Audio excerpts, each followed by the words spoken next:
on this bumpy beer tasting, I've got one from Abomination Brewing Company.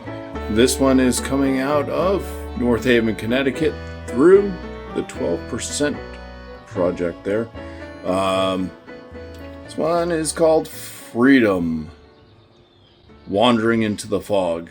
It's a double IPA coming in at 8.6% ABV. And it is double dry hopped with American hops.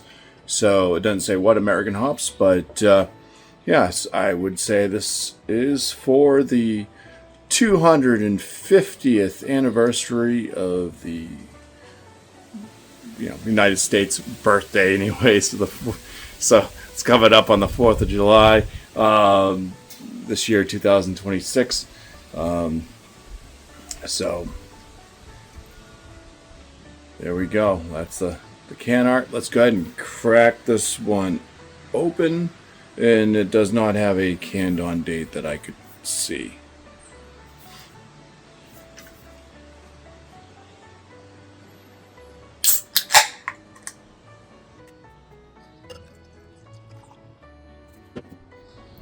Alright, this has a sudsy white head. It is this kind of peachy orange coloration to the beer. It does look quite murky. That head is just going to break right down, but let's go ahead and try to get some aromas out of this. Alright, so it's like super orange and grapefruit. Maybe a touch apricot in there. It does have a little bit of like a candy Pez, like Pez candy, let's say it that way.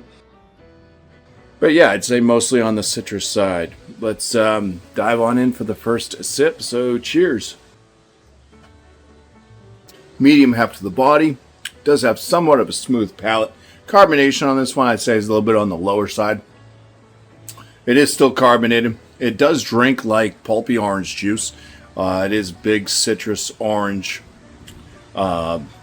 juice right up front, basically.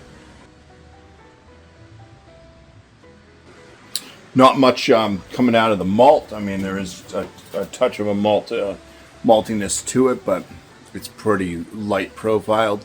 The head is gone now. Bitterness, I'd say, is moderate, but it's a well-balanced double IPA. Yeah, this one mostly seems to be orange juice, like maybe a little bit.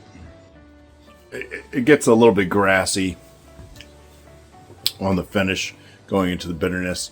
Maybe a little bit of a kind of a pithy grapefruit kind of rind mixing in with that as well. Bitterness does linger on. It is quite drying on the finish as well.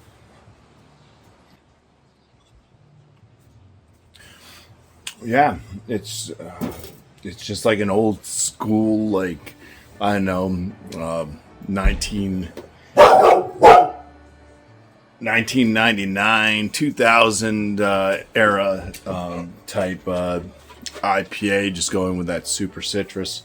So, I mean, it's not bad. It's not super exciting either. It's out of all the fogs I've had, I mean, it's not my least favorite, but definitely not near the top.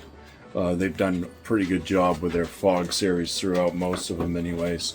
The depth on this one just doesn't reach a lot. It's fairly on the simple side, like I said, kind of going back when these hazy IPAs and stuff first started to show up a bit and staying towards that orange citrus side.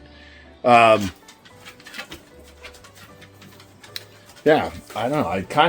I like this one. It's decent, and I'd score this at like give it like a 4 point. I'm between a 4.1 to a 4.2 out of 5 for Wandering into the Fog Freedom version. So just want to say cheers and thanks for watching.